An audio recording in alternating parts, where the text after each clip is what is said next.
Dostoiévski, e aqui é importante diferenciá-lo de outros autores da literatura russa, é que o Dostoiévski, de certa forma, suas obras têm uma abordagem quase antropológica da existência do homem, né? Ele tem um ponto de vista basicamente cristão, isso salta à vista em muitas de suas obras, e ele, de certa forma, aborda tipos ideais. O que são tipos ideais? Ele aborda ideias que começam a surgir com a modernidade e elas são personificadas em seus personagens. Os seus romances são, por isso mesmo, chamados de polifônicos.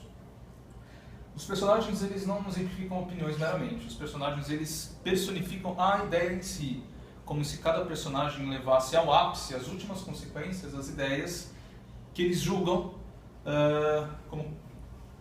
as mais acertadas possíveis. Então, Dostoiévski coloca em conflito muitas ideias que são diferentes, personificadas nas pessoas, e isso é que confere, de certa forma, o motor que faz os romances dele progredir. São esses conflitos entre personagens com concepções de mundo e de vida muito diferentes.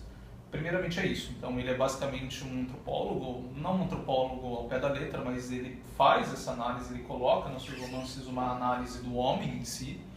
E o que, primeiramente, também a gente precisa colocar é que um fio condutor de todas as suas obras é a tragédia humana, é a sua visão de condição humana. As pessoas que já tiveram oportunidade de ler Dostoiévski percebem que não são obras assim tão felizes, né? Os personagens muitas vezes morrem, se matam, os que não morrem nem se matam vão presos, ficam loucos, mais feliz dos casos tem um surto de epilepsia muito grave. Então a gente percebe que são obras assim um pouco, não diria deprimentes, mas que nos colocam diante de uma realidade mais dura, mais difícil. E esse é o fio condutor. Dostoiévski, ele extrapola, ele realmente faz essa leitura dessa condição humana que é dura, que é brutal, e que de certa forma nos relembra um pouco aquilo que está no seu pensamento, que é, e também está na gênese do pensamento cristão, que é a ideia do pecado original. A gente pode dizer, de certa forma, que Dostoiévski vê o homem como aquele ser exemplificado no Gênesis, que ele é criado à imagem e semelhança de Deus, e que é expulso pelo pecado original deste jardim do Éden, e que tem então como consequência não só a morte, mas todo o sofrimento, toda a dor que a vida sensível implica para o homem. Então ele se debruça principalmente sobre esse destino irreparável, inexorável de sofrimento e de morte do homem.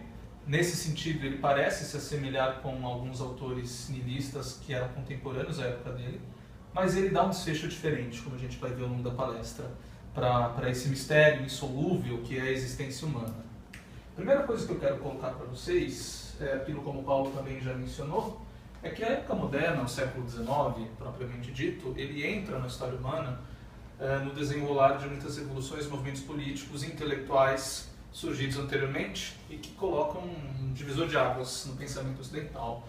A gente pode colocar, por exemplo, 1688, como a Revolução Inglesa, foi primordial para o desenvolvimento das primeiras estruturas de democracia, de instituições de economia de mercado, que nós conhecemos hoje, de Constituição.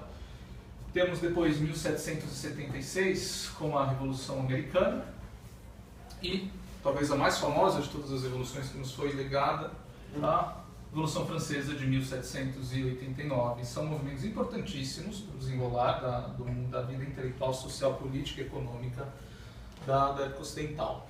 Mais importante ainda é que com a modernidade a gente começa a ter outros valores e outras filosofias nascendo, né?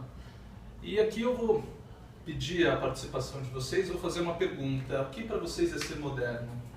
Essa para a gente pode ser uma questão que soe fora do tempo, afinal nós não estamos mais na Idade Média, né? A gente não vive mais num mundo em que a religião faz o rito, faz a intermediação das relações sociais, a gente não tem mais aquelas estruturas de vassalagem do monarca, o poder ele já não mais descende de alguém que tecnicamente representa uma divindade na Terra.